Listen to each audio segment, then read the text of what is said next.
Encore une première dans la guerre en Ukraine. Selon Kiev, Moscou a tiré pour la toute première fois un missile intercontinental en direction de son territoire.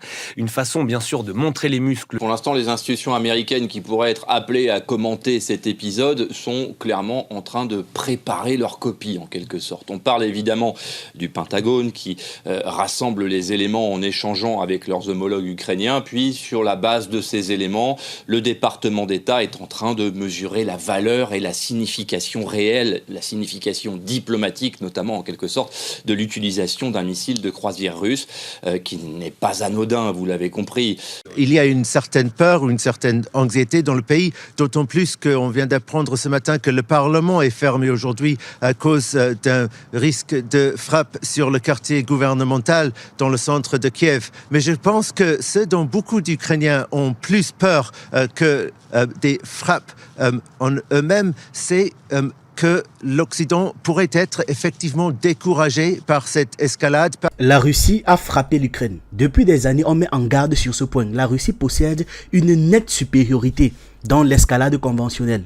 C'est pourquoi elle utilise des systèmes IRCM équipés de MIRV hypersoniques comme une simple démonstration de force. L'OTAN n'a pas les moyens de contrer les tirs de longue distance russes. Et la ville de Dniepropetrovsk a fait les frais de ça aujourd'hui. L'accent est mis ici sur les ogives hypersoniques à entrée multi-indépendante, capables de manœuvres et impossibles à intercepter, à l'état actuel des choses du moins. Bien sûr, les gars vont prétendre avoir intercepté plusieurs et les médias ainsi que les responsables de l'OTAN vont confirmer ces affirmations. Mais en réalité, il s'agit d'une progression logique des capacités de frappe russes. Cependant, l'élément le plus significatif reste la déclaration de Vladimir Poutine. Il a annoncé que la Russie préviendrait désormais les civils avant les frappes imminentes. Je voudrais informer le personnel des forces armées de la Fédération russienne, les citoyens de notre pays, nos amis dans le monde entier, mais aussi ceux qui continuent à se faire des illusions sur la possibilité d'infliger une défaite stratégique à la Russie, des événements qui se produisent aujourd'hui dans la zone où se déroule l'opération militaire spéciale, à savoir après l'utilisation d'armes de longue portée fabriquées par l'Occident sur notre territoire. Poursuivant l'escalade du conflit en Ukraine provoqué par l'Occident, les États-Unis d'Amérique et leurs alliés de l'OTAN ont déjà annoncé qu'ils autorisaient l'utilisation de leur système d'armes de précision à longue portée sur le territoire de la Fédération russienne. Les experts savent parfaitement, et la Russie l'a souligné à plusieurs reprises, qu'il est impossible d'utiliser de telles armes sans la participation directe de spécialistes militaires des pays qui les produisent. Le 17 novembre, 6 missiles opérationnels tactiques ATACMS de fabrication états-unienne et le 21 novembre, au cours d'une attaque combinée de missiles des systèmes Storm Shadow de fabrication britannique et HIMARS de fabrication états-unienne, ont frappé des installations militaires sur le territoire de la Fédération russienne, dans les oblasts Bryania et Kourien. À partir de ce moment, comme nous l'avons souligné à plusieurs reprises, le conflit régional en Ukraine provoqué par l'Occident a pris une dimension mondiale. Nos systèmes de défense contre-aérienne ont repoussé ces attaques. De ce fait, les objectifs manifestement fixés par l'ennemi n'ont pas été atteints. L'incendie d'un dépôt de munitions dans l'oblast Bryania, causé par la chute de débris de missiles ATACMS, a été éteint et il n'y a pas de victimes ni de dégâts sérieux. Dans l'oblast kourien, une attaque a été menée contre l'un des postes de commandement de notre groupe Nord. L'attaque et le combat contre-aérien ont malheureusement fait des victimes, des morts et des blessés parmi le personnel des unités de sécurité extérieure et le personnel d'entretien de l'installation. Le personnel de commandement et opérationnel du centre de contrôle n'a subi aucune perte et continue à gérer normalement les actions de nos troupes visant à éradiquer et expulser les unités ennemies de l'oblast kourien. Je tiens à souligner une fois de plus que l'utilisation de telles armes par l'ennemi n'est pas en mesure d'affecter le déroulement des opérations de combat dans la zone de l'opération militaire spéciale. Nos troupes progressent avec succès sur toute la ligne de contact combatif. Toutes les tâches que nous nous fixons seront accomplies. En réponse à l'utilisation d'armes à longue portée américaines et britanniques, les forces armées russiennes ont lancé ce 21 novembre une frappe combinée sur l'une des installations du complexe militaro-industriel ukrainien. Entre autres, une mise à l'épreuve dans les conditions du combat de l'un des plus récents systèmes de missiles russiens à moyenne portée, en l'occurrence d'un missile balistique à configuration hypersonique non nucléaire, a été effectuée. Nos fusiliers l'ont baptisé Oreshnik. L'épreuve a été couronnée de succès et l'objectif du lancement a été atteint. L'un des plus grands complexes industriels connus depuis l'époque de l'Union soviétique, qui produit encore aujourd'hui des équipements de missiles et d'autres armements, a été touché sur le territoire ukrainien, dans la ville de Dniepropetrovsk. Nous développons des missiles à portée intermédiaire et à plus courte portée en réponse au projet des États-Unis de produire et de déployer des missiles à portée intermédiaire et à plus courte portée en Europe et dans la région Asie-Pacifique.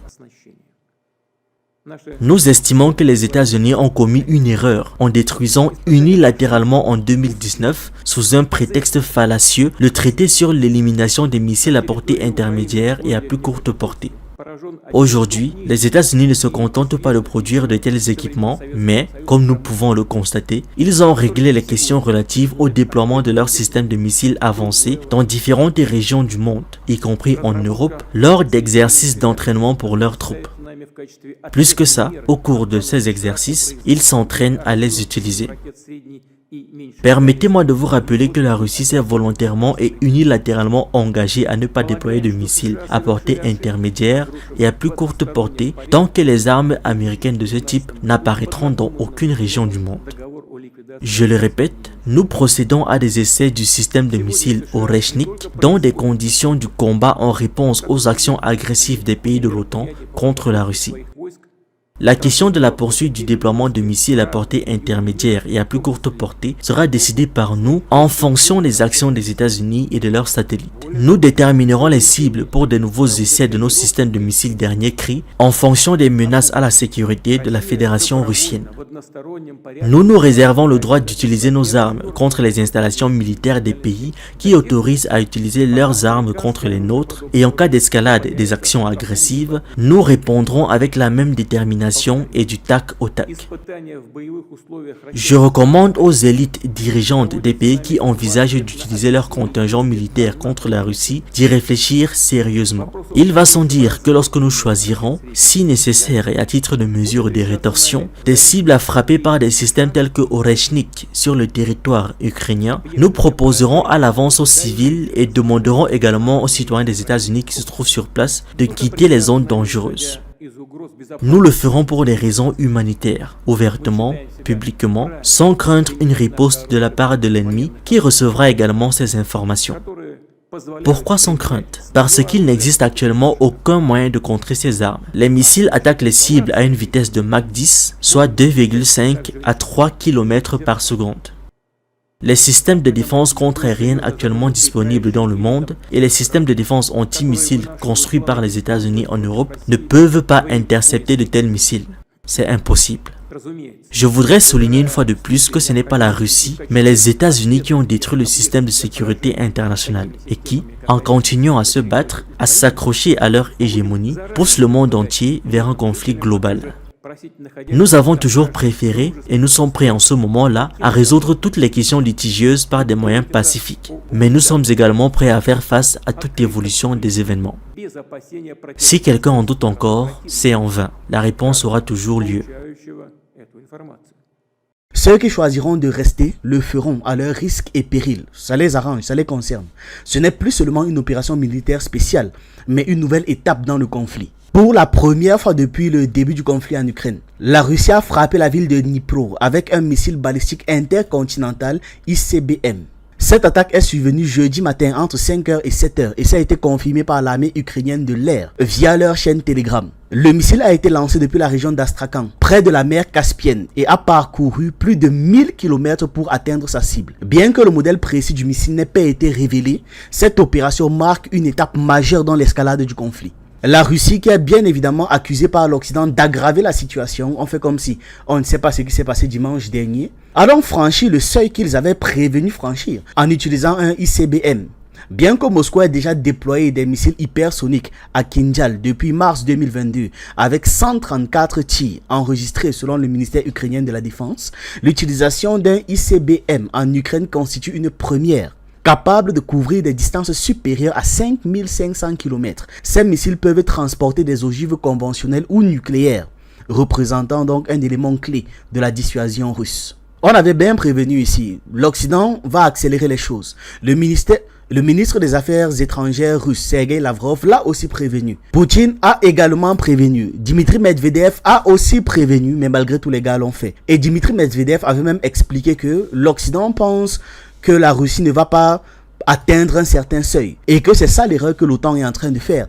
Parce qu'ils ont clairement déclaré être prêts à tout pour les intérêts et pour la sauvegarde de la nation russe. Mais les gars continuent.